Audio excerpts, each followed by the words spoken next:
Hello, everyone, and welcome back to the Keys to AWS Optimization, the show we share stories, concepts, and solutions to help you unlock your spend at AWS. Today, we are going to be diving into the new release of Focus from the FinOps Foundation. That's why I've got Matt with me. And we're also going to be talking about FinOps X, the conference in, oh my goodness, how far away are we from the conference, Matt?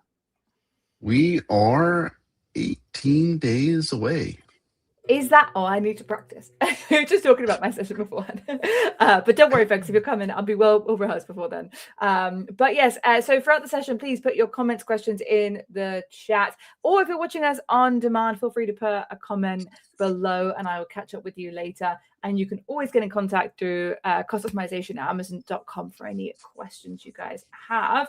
Got some hellos.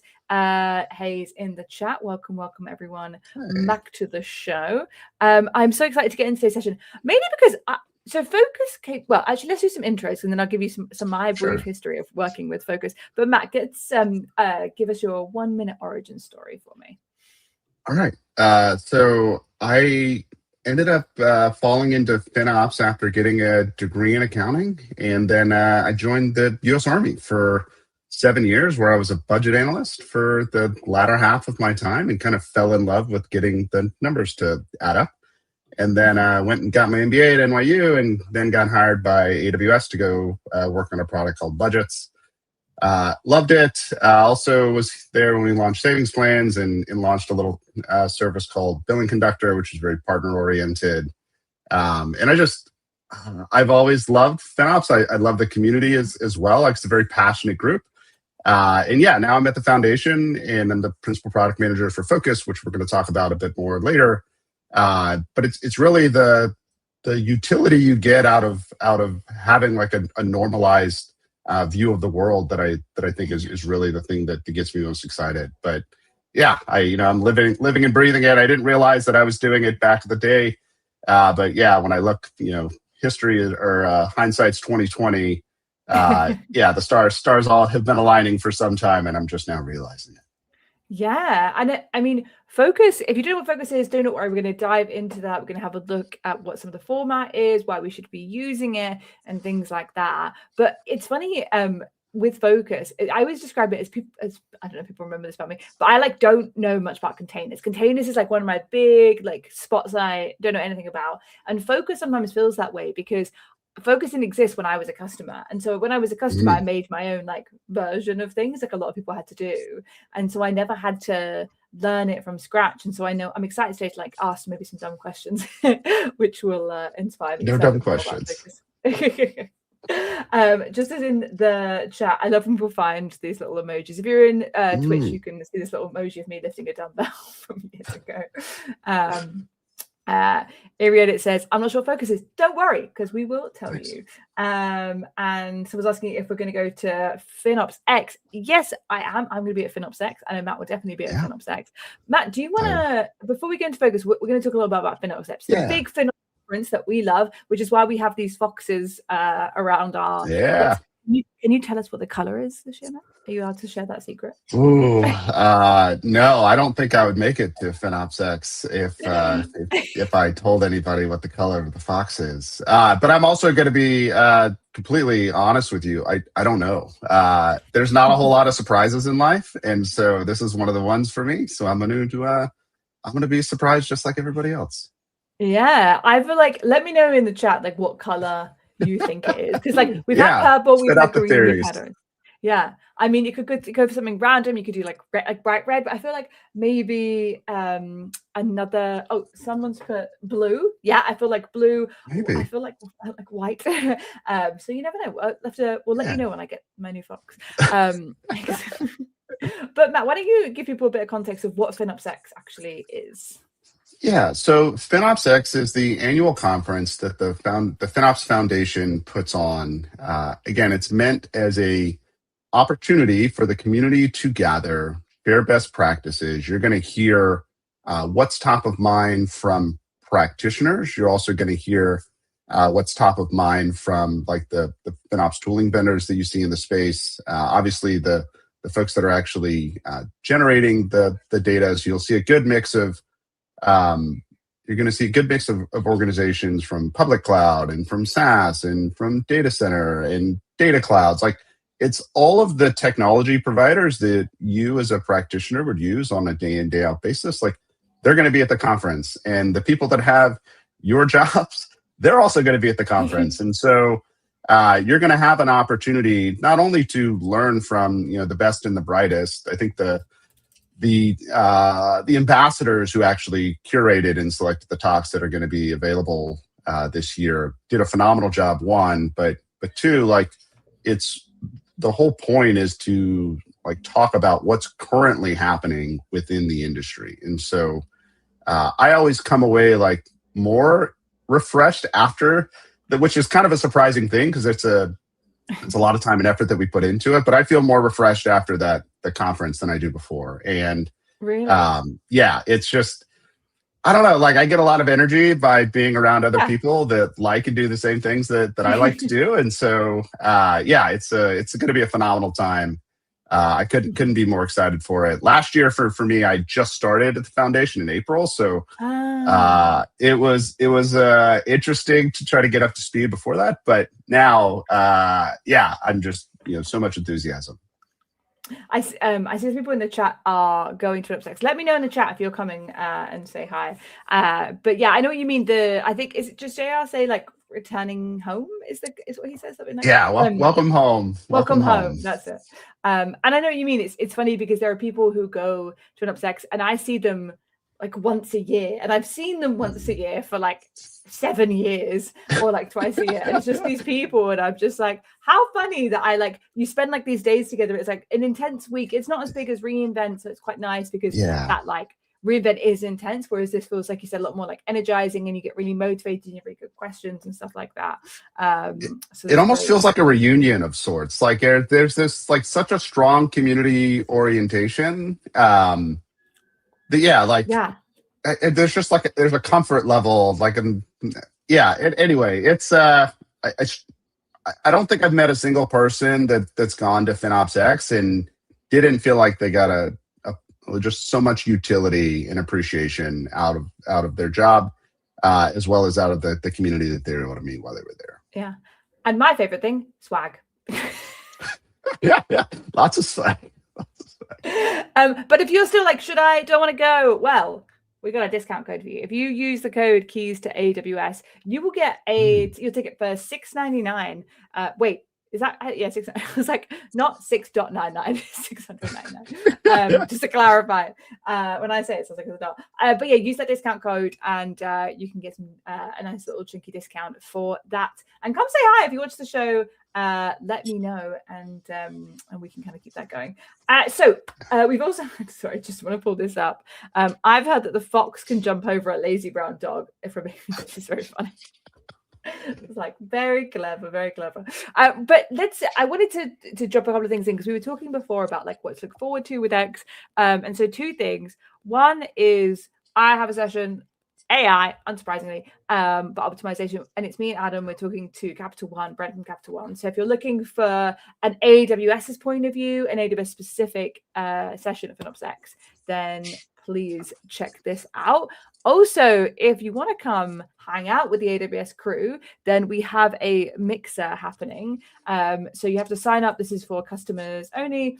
Feel free to just like sign up, and then it should be a nice little like shindig on the Monday, on the first day. So I was joking because I was like, I'm technically on the speaker list of the party. I was like, do I have to sign up? And then they were like, yes, you have to sign up.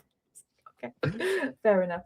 But what we were also talking about sessions that we're looking forward to, and we just had a quick look, and I was like, what jumps out? And the first one we saw was this one, right, Matt? Which was like running FinOps at scale with a small team. That sounds really cool.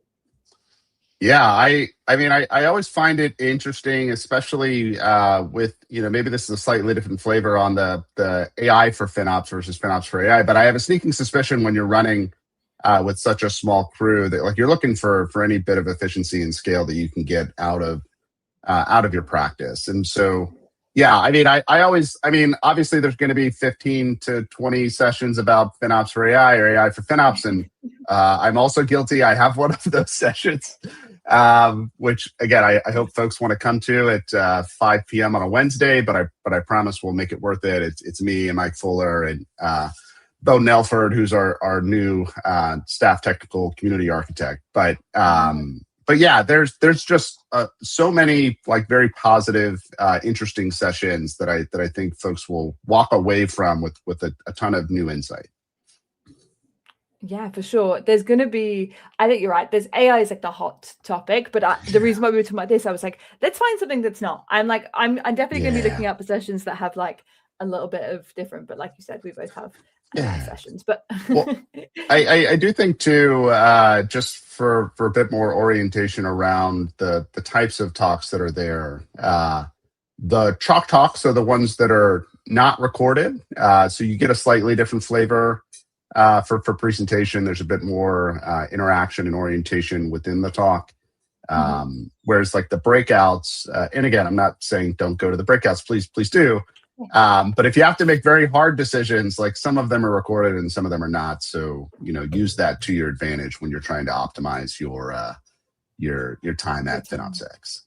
Yeah, if you want to get that, it's interesting the balance between the two of like, if I find as well, if you've like experienced something and you kind of want to see how other people approached it and you're like in the mix of doing something, a chalk talk is really good because then you can like bounce ideas off people and have a discussion, versus if you have like no idea about a subject, sometimes it's better to go to the breakout so you can like level up a little bit. So that's how I try and think of those sessions, because in the chalk talks, like you're thrown in to discuss, and if you're like never done it before, you're going to be like, what? And so that can be quite like, but it can also be really educational. Every session you go to, I'm sure. I like that. I like that framing though. Like that resonates for me. The ones that I would be picking on my own. So that that tracks. Yeah, if I haven't done something like I'm curious to see like how people approach things, then I might go to more of the breakout sessions, or if like new products and releases and things like that. But you will be a lot at the Focus booth, right? Yeah. So for folks that have been at X before, the Focus booth normally sat outside of the expo hall. So it was very hard to miss. This year we get the pleasure of being within the expo hall, which I'm interested. I'll maybe have some feedback after to see if it was a positive or a negative experience with that particular shift. But so we're going to be in the back in the expo hall. I don't want to like say that we're like maybe I don't make this reference. There's this joke about like the Costco chickens. They put them in the back of the store, so you go and get them. And I'm wondering, is that what they're doing with Focus, like trying to get folks in? But no, it'll be a whole lot of fun, a ton of interaction. The folks that actually help build the specification will be there as well. We have data generators that have a Focus implementation giving demos there. I'll be there pretty much the whole time, outside of the fact of when I'm giving talks or you're kind of outside of the expo halls closed. It's gonna be a whole lot of fun though. So if you're Focus curious or you're Focus interested, I'd strongly encourage you to swing by, say hi, spend 15-20 minutes kind of getting an orientation, and happy to answer any nuanced questions you might have about Focus. Yeah, it's one of those things where like you'll learn a lot from today's session if you haven't used Focus before, but getting there and like having that kind of hands-on and able to ask questions. But if you have any questions, of course, today, feel free to put them in the chat. Yeah. But let's transition a little bit over to Focus elements. So Matt, why did you just what is Focus? Let's give that brief summary. Yeah, so Focus, it stands for FinOps Open Cost and Usage Specification. And so the project was founded back in 2023. And the entire premise was like, how do I normalize my public cloud cost? Because this is when practitioners started to want to operate across multiple clouds. And so there's challenges there, is like even at a categorical level, like each provider like has a different interpretation, a different way that they describe. And again, they have different offerings, which is all natural and is expected. But as a practitioner, you're trying to communicate to your leadership team, or you're trying to make optimization decisions.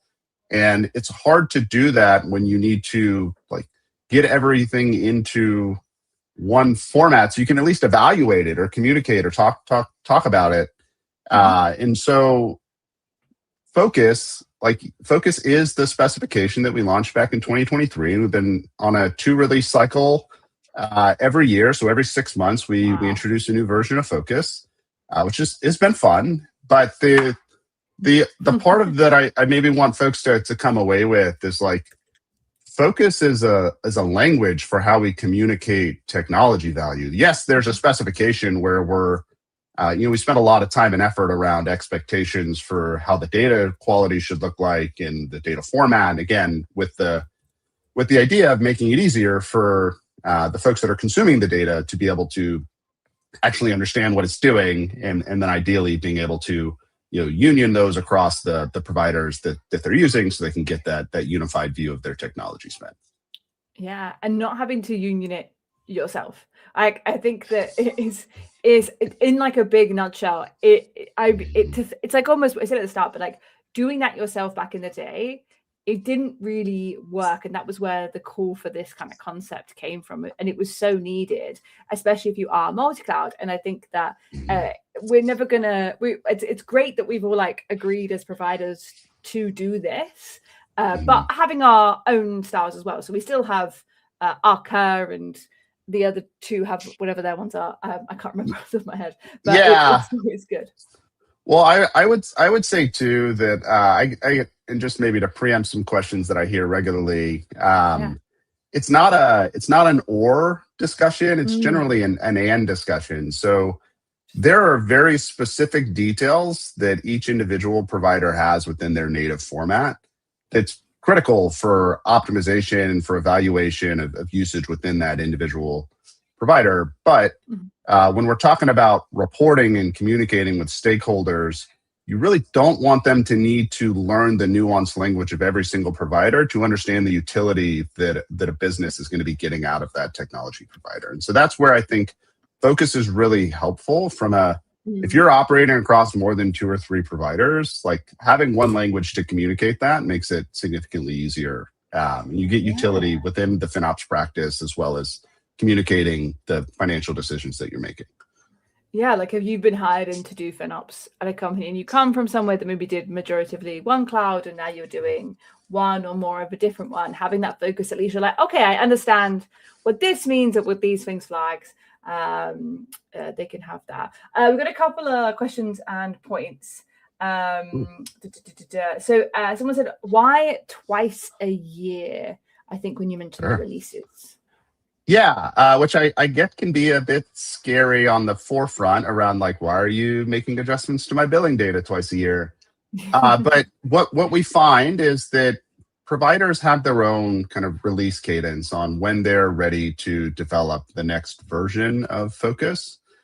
And what we're interested in doing on this twice a year cadence is we're listening to practitioners every single day tell us like, hey, I need this additional capability. I need this data formatted in this way.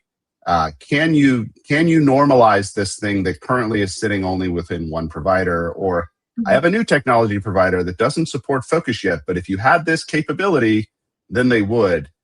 And so for us, when we're talking about this release cadence, it's really working backwards from the needs of the practitioner. It's one of the things that I think makes it kind of fundamentally different from Focus relative to like a native export. Is my entire goal and purpose in life is to evolve Focus to meet the existing needs of the FinOps practitioner. So it doesn't mean that like Focus 1.0 wasn't the right thing to do at that particular point in time. And if 1.0 satisfies your needs, like you may not need to go to the next version.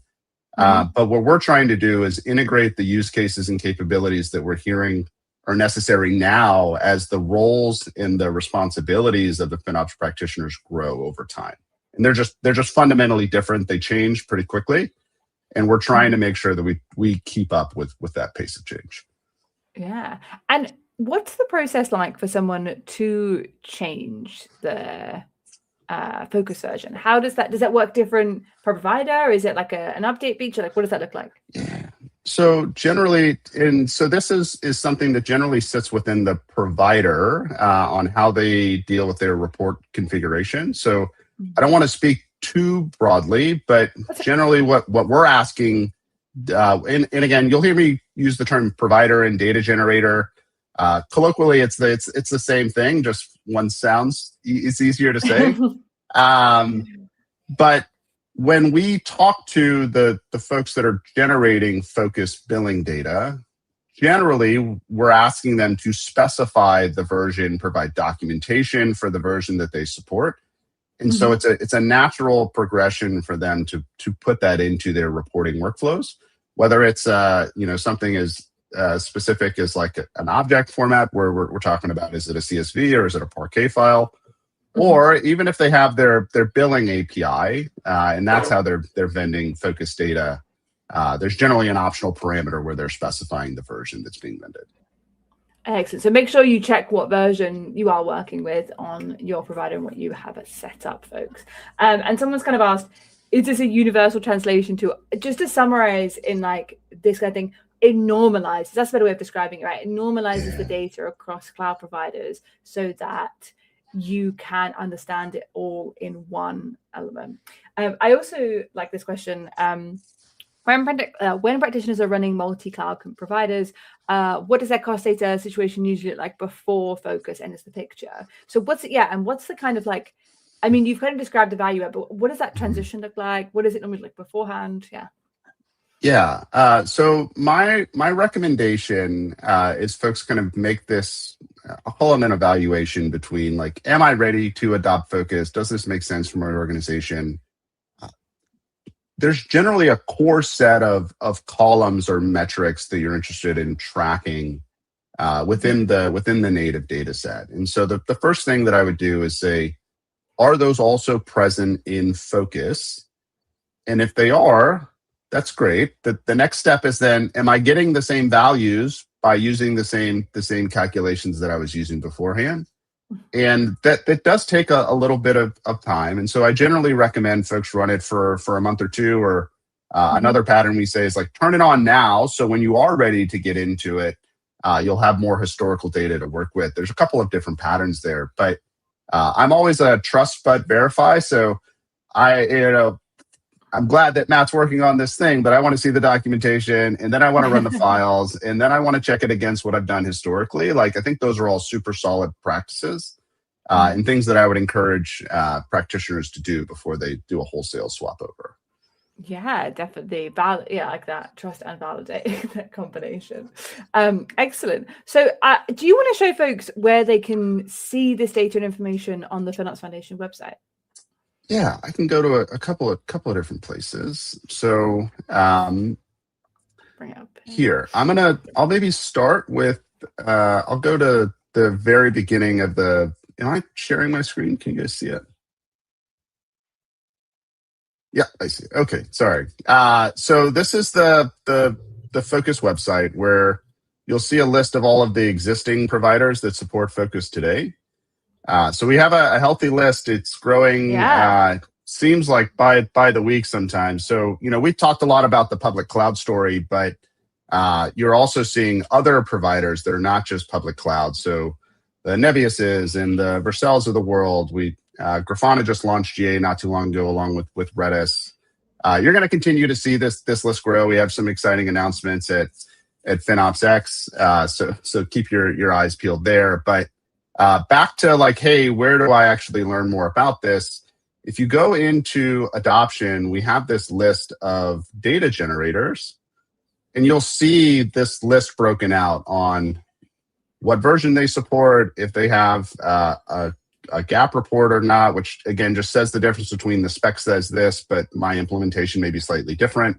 You'll see that continue to grow over the course of time. And I'll go into AWS specifically. You'll see a breakdown here of this is the exact steps to be able to create a focus export. And so you can do this in the console. You can do this with a CloudFormation template. I think you can even do this with the CID CLI, though I haven't had a chance to do that one personally just yet.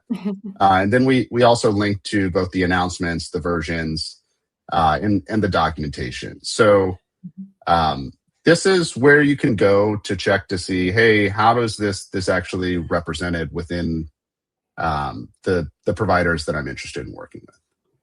Yeah. And why, like, so cloud, obviously I'm a cloud provider. I'm not, you know what I mean? I come from the cloud provider point of view. Why are what do the other ones entail? The other ones that aren't necessarily, like the other providers, like that aren't cloud providers, that are rather kind of data generators, as you put it.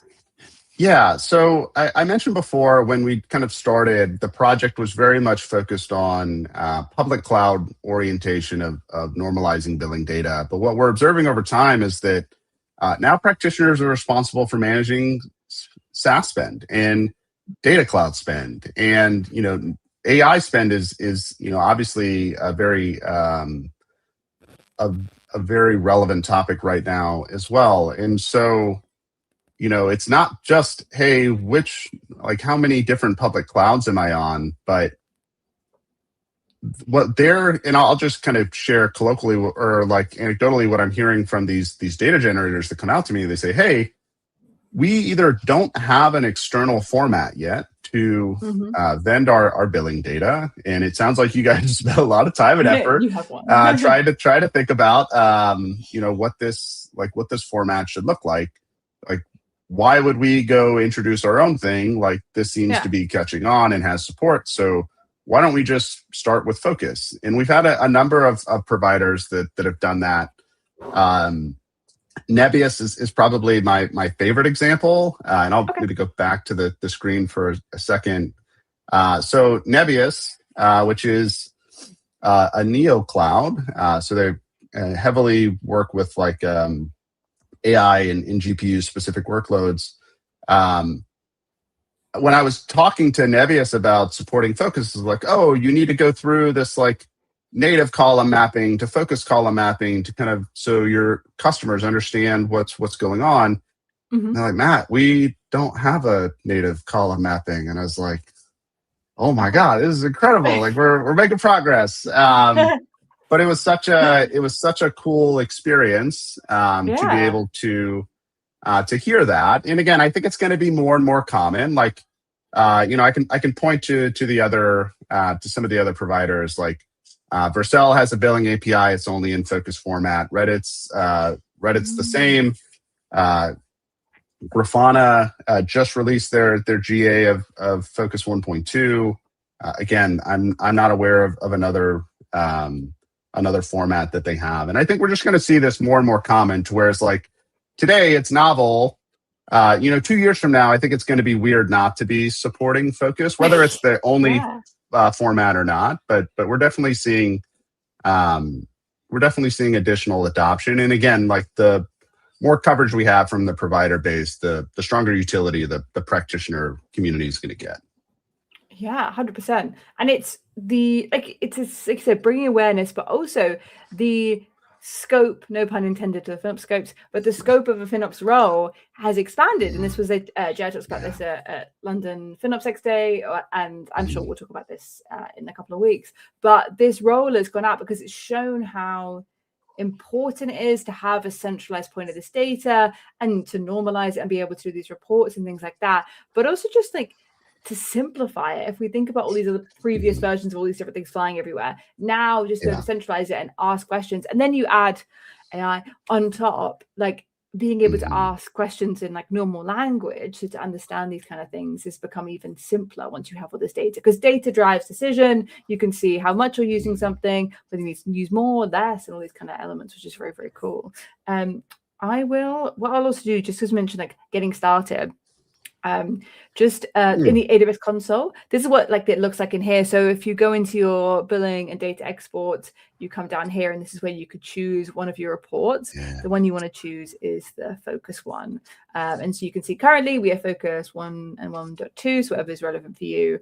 And you can go down into like seeing the different details, Parquet. Everything is normally like set to default, like keep it default, I would say. And you can see all these different columns, things like that. So some of this is like familiar to what we see, but it's like slightly different. It's almost like parallel universe occur. It's like slightly different naming and things like that. When people get started with Focus, do you see them kind of like struggle with anything or find anything really easy between the two kind of like sets of data, especially on the AWS side? I hear a lot, and I'm thinking back to the reInvent talk that Justin Marks did with Jason Wu back in November. I guess maybe it was December of last year, and they like, very brave of them. Like, they pulled up the Athena console and were just hammering away on two different files at the same time, and one was the cur and one was the Focus export. And they shared this query for like trying to understand your RIs, like, hey, how well was something being utilized, and like effectively, or we call it in Focus, like, what's the effective cost of a particular resource that's covered by a reservation. And when they were showing the SQL query on how to get to that value, with the cur, I think it was like 30 or 40 lines. There was a whole host of like nested if statements and case and everything else. And then they pulled up the Focus export. And I think it was 2 lines that they ran, and it got the exact same value. Yeah. And so like that, like build cost and effective cost and kind of the relationship between those two particular cost metrics, I think, are probably the thing that folks immediately gravitate towards. And again, like we're effectively asking the providers to do this computation on behalf of the practitioners at the point of computation, rather than needing to do that analysis after the fact. I think it's probably been one of the most like durable, positive benefits that I hear from folks that adopt Focus, that are kind of moving from another format. But yeah, well, because as you're saying that, it's kind of like there was 2 different reasons behind having these data sets. So when I'm sure Amazon created, well, the cur was after, what was that report before the cur? The DBR. Detailed billing report. And like, so there's like, these had just like spending usage data, really, really granular, like millions of lines long. And it was just kind of like spinning it out so you had access to everything, versus Focus is for a job. Like, there's a reason why you have these things, and it's the experience over time, like you said, to be able to be like, okay, what we actually need is this. We don't want to do all of this work beforehand. And it simplifies those kind of things, which is really clever. Got a couple of questions. Sure. Is Focus a free tool? Now, I can go with this one first if you want. Yeah, go ahead. I mean, the concept is free, but in the cloud, in AWS specifically, you still pay for data storage. Like, that's probably the simplest version of this, is that whenever you deploy a Focus data export, that concept is free, but you are putting it into an S3 bucket, and so therefore you are incurring storage costs. But anything you want to add? Yeah. I want to maybe touch on we distribute Focus as a specification in a royalty-free manner. When I was mentioning, or maybe we were talking just before the start, we're in this intellectual property review phase, and I've learned all this new terminology for how open source and open specification development happens. So bear with me for a second, but yeah. So Focus as a specification is freely available. Everything that we do around the specification, for like literally every single PR that I've ever added to the Focus spec repo is publicly there, and everybody else's contributions as well. But every single contributor signs it's called a contributor license agreement, and that's how you actually contribute to the spec. But you give your efforts, your contributions in a royalty-free manner. Which allows us to be able to distribute as widely as possible. I mean, it doesn't change what you just described, but I wanted to make it clear, like, the project in and of itself exists. It's like a very strong community orientation. There's no cost associated there. Yeah. So if businesses want to implement it, like if there was another new cloud provider, they could get the spec and then utilize it. There's no like cost to them. That's really cool. No distribution fees, nothing. It's just like, we think this is the best thing, and I don't mean like we, the foundation. I mean like the group of 56 contributors that are actively in the in the GitHub, going to the meetings, again, like bringing forth the use cases and capabilities that they need, or the challenges that they're trying to solve for on their day-to-day basis. Like that's how we drive this consensus orientation. Yeah, that community. And that's always been a big thing, I think, about the FinOps world, is that we're one of the most like open and sharing kind of groups. But that makes sense by nature. Like security, you feel like they're trying to keep things private and secure, so they may not be as much. But FinOps were like, hey, we're spending money. What are you spending money on? I'll tell you what I'm spending money on. How do you stop spending money on that? Yeah, it's funny. It's been a bit of a different orientation, just as a product person. Like normally it's like, oh, is this on my roadmap versus not? And it's like, oh, I can tell you exactly what I'm working on, exactly what we're interested in exactly how we got there. And for me, it's like that level of transparency, like I truly appreciate it. And I hope the community appreciates it as well. Yeah, I think they do. So one more question, and then we're going to dive into version 1.4. So off topic, but sparks curiosity. What are some challenges in open source versus closed source that were a surprise? Yeah. So for me personally, I came from AWS, where we have this whole like planning cycle of like, we call it OP1, and it's like, hey, write your plan. Why are you doing this? What's going to be the expected utility? What are the headcount that you need, or how do you carve all that stuff out? Funny enough, when you work with an all-volunteer set of contributors, that type of a top-down approach doesn't exactly work quite the same. And so what's been a fun orientation is to say, like, bring me what you're interested in. That's really the whole spirit of the project, is like, it's not Matt's idea or Sean's idea or Mike's idea or even JR's idea. Like, we are conduits for the community, but at the end of the day, how the work gets done is folks are interested in solving a very specific problem. And for them to be able to bring those types of problems to bear is how the specification advances. And so for me, it was a bit of a come bring your favorite thing and like, let's have some fun, where beforehand I was a bit more I had a bit more control or influence over how we were thinking about what comes next. And I'll just put up, where's the link on? That's the link to get started in case anyone missed that in the chat. But let's dive into this new feature, this new version of FOCUS 1.4, which will be released in June. So it's not out yet, so it's coming out soon. But what's it looking like? What's in the new version? Yeah. I'll go back to sharing screen for a second. So FOCUS 1.4 has this, like, we've always had these points around. We've always had this point around supporting invoices. So it was like invoice issuer name, and we did that in 0.5, and we had invoice ID, and that was in FOCUS 1.2, and that's really helpful. It's like top level granularity for like, hey, where are things roughly sitting? But we introduced these two new data sets, and so there's a cost and usage data set. There is a contract commitment data set, which we launched back in 1.3. And now we've introduced these two other data sets. One's called invoice detail, and another one is called billing period. And the idea here is that you can get to a very fine level of granularity to be able to match your the details that you're seeing on your invoice and tie that back to the actual usage that you're observing within your cost and usage report. And so that level of granularity is a net new thing for FOCUS. Wow. Yeah, I'm super excited about it.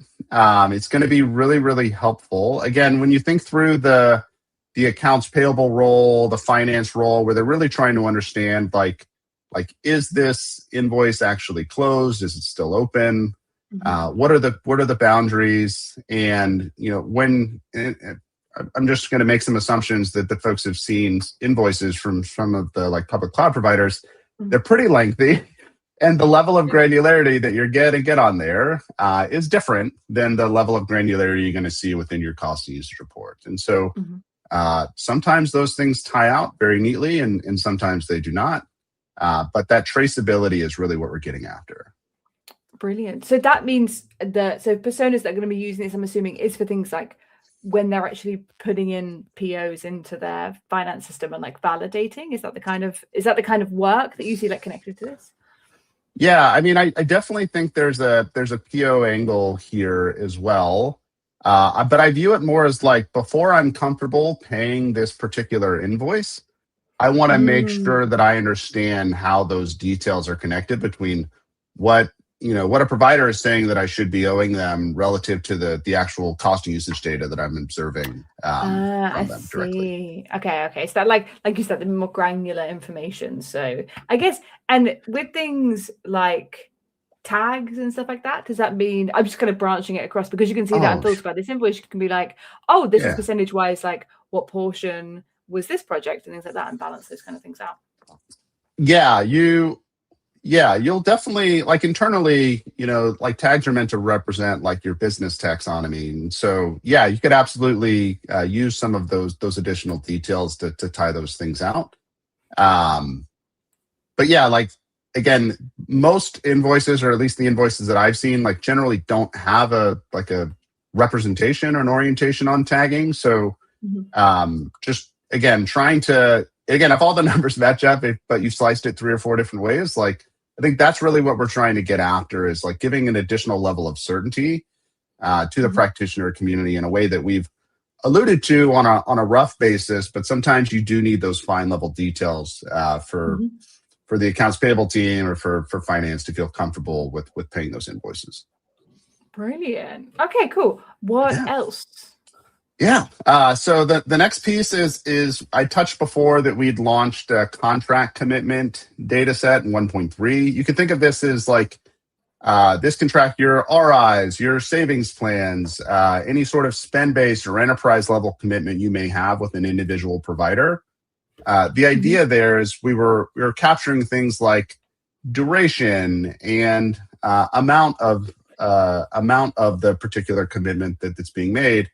But now we have a much deeper level of categorization and payment terms and discount terms. So it gives you much more depth into the actual contract commitments themselves in a way that just didn't exist beforehand. Yeah, because I'm guessing if you wanted to do that, and I'll use the AWS example, if you wanted to go find out what was purchased, and like you said, with a 3-year commitment or a 1-year commitment of a compute or an instance, you'd have to go into that console and see that. And often, like, I hear more and more these days that people get access to this raw data because they don't have access to anything else. Like, we're taking people out the console who don't need to have access to the console, which makes sense. And then they're getting this, and then they can actually see this information. And you're like, okay, well, then I can use that in my commitment planning cycles of when these are going to be up to date. And no more are you having to, like we said at the start, like manually join all these kind of sets of data and stuff like that. But yeah, any other big kind of, again, work that you see this helping? Yeah. So the way that this was, and again, just for folks to kind of understand the project itself, we started with this cost and usage orientation, and everything kind of branches off of the cost and usage piece.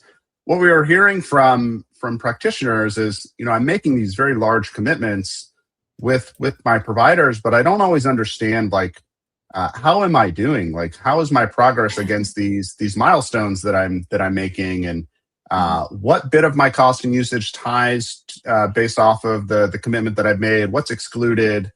I don't actually have my usage data anymore from when I had made this initial purchase. I don't know when things are starting versus ending. I don't know if I've actually reached the threshold for me to be eligible for these new credits. If we're talking about something like migration assistance, there's a number of programs, right? Like, what we're really just trying to do is, look, each provider is going to have their own kind of programs and sets of incentives, but we want to drive transparency between the commitments that are being made and then the performance against those commitments from a practitioner side. Yeah, I mean, like you said earlier, it's all coming from FinOps practitioners to drive this kind of engagement. But I love that that's going to be in there, just so people can like make more educated decisions. What's next? Yeah. So the next one is focused on commitment programs, and this is an umbrella term that captures both commitment discounts as well as capacity reservations. And so Mhm. what we were hearing from practitioners is that they're trying to calculate their effective savings rate or their coverage rates, and it wasn't always clear to them what an individual row was eligible for, or if the information did exist, it was generally in the console, not nestled up next to their cost and usage data. Okay. And so we've launched this new column called Commitment Program Eligibility Details that allows the providers to specify if an individual usage row is eligible either for a commitment discount or a capacity reservation. Ah, interesting. Okay, tell me more. Yeah. So again, I think it's going to be really powerful. This is actually just to kind of reiterate some points with how much is changing across versions.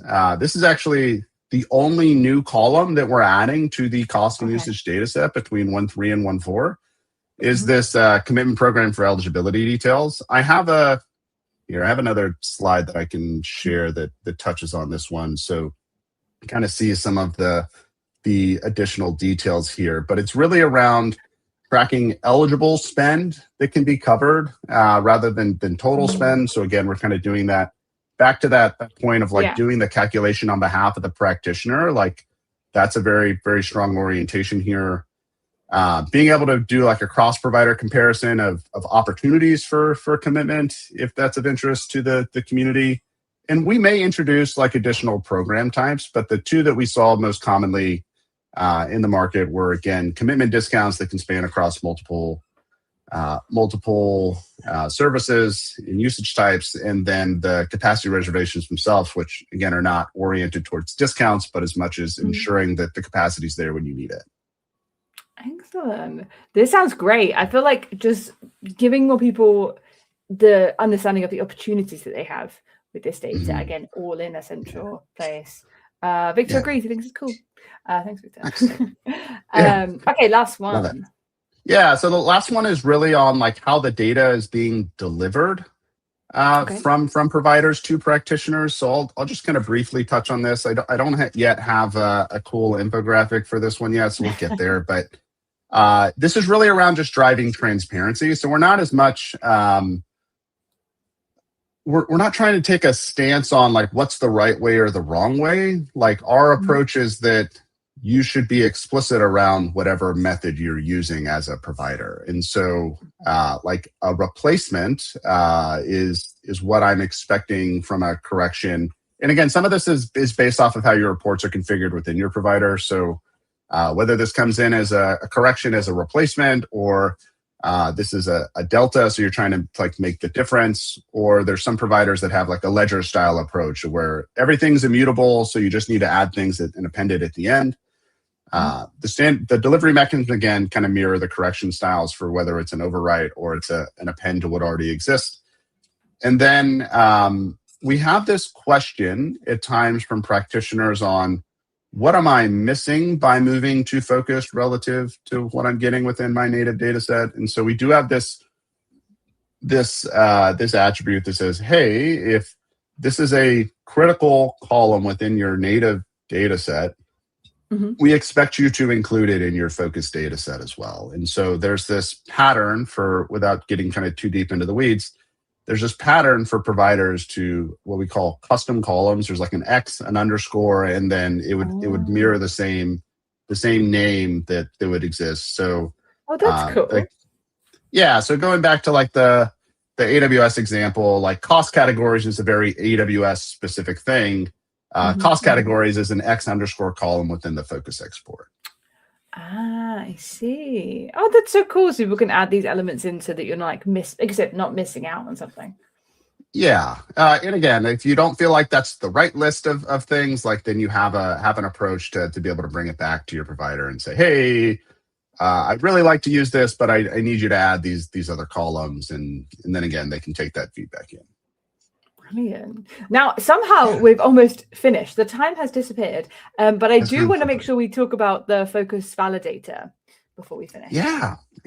All right. Yes. So let me come up here. So you'll see we've added, what I'm going to show you is the web version of the FOCUS Validator. There is a GitHub repo that's linked down below. You can run this locally on any FOCUS cost and usage data that you have. And apologies for scrolling up and down. But what I'm going to show you right here is the readout from a sample data set that's just meant to show you the capabilities that the FOCUS Validator does. And so what we're looking for here is measuring how well does the data set that you're putting in, so just think of this could be internal data that you're formatting into FOCUS if that's of interest to you, or this could be data that you're getting from your provider, but you're going to check it against a specific version. We have this concept of applicability criteria. You don't have to get too wrapped around the axle around files, and some things we'll add into the future to make this easier. But a provider is saying like, hey, these are concepts that exist within my data versus not. And so with the example I'm going to share with you, availability zone is not something that's supported. Capacity reservations are not a concept for this particular provider. And then some of the sub-account adjustments aren't there. And so rather than show you like a failure, we're just going to skip those checks because they're not necessary, because they're not relevant to the data that you're looking at. Mm-hmm. And so you as a practitioner can take your sample data, put it in here, run the validate button.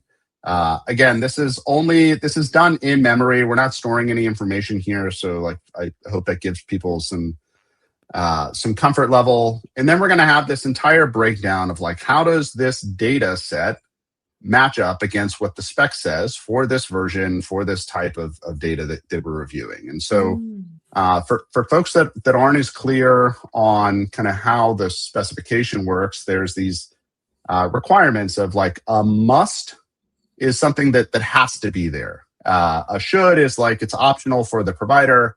A may is like a softer statement to say like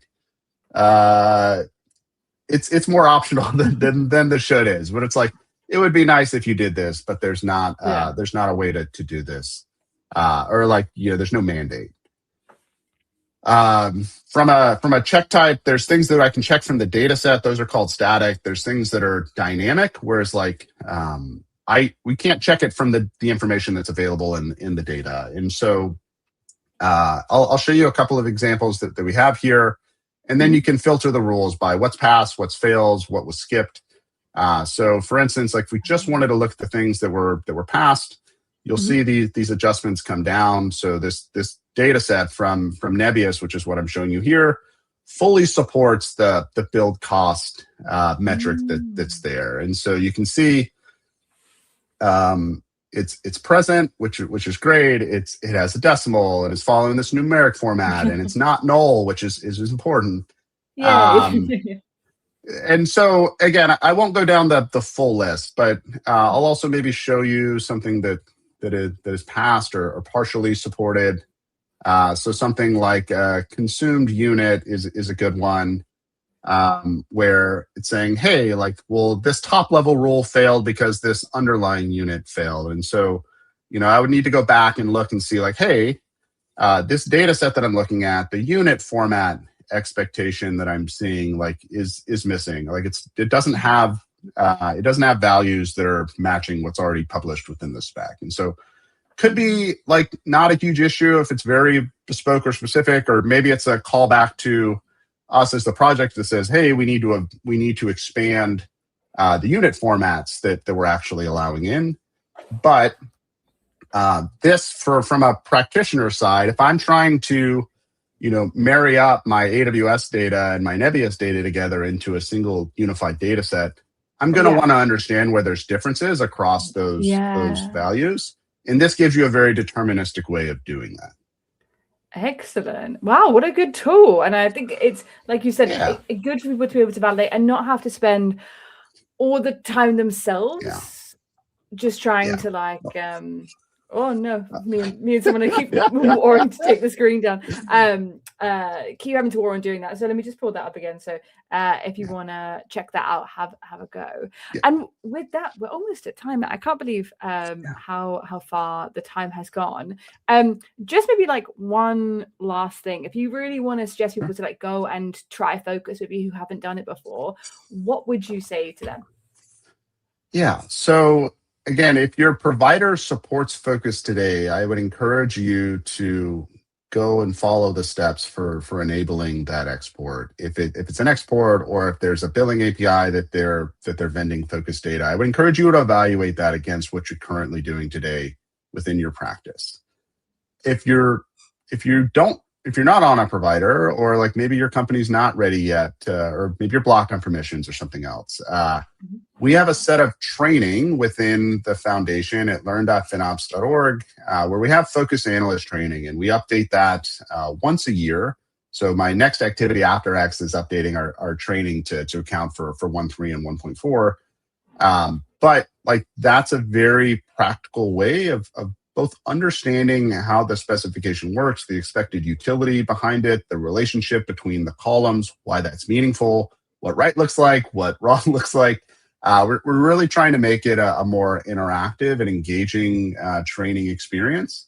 But yeah, those are kind of my two primary points. Like I'm a very hands-on guy, so like I want to see the data and play with the data and slice it and dice it in all the ways that that make me feel comfortable with the quality and sanctity of the data.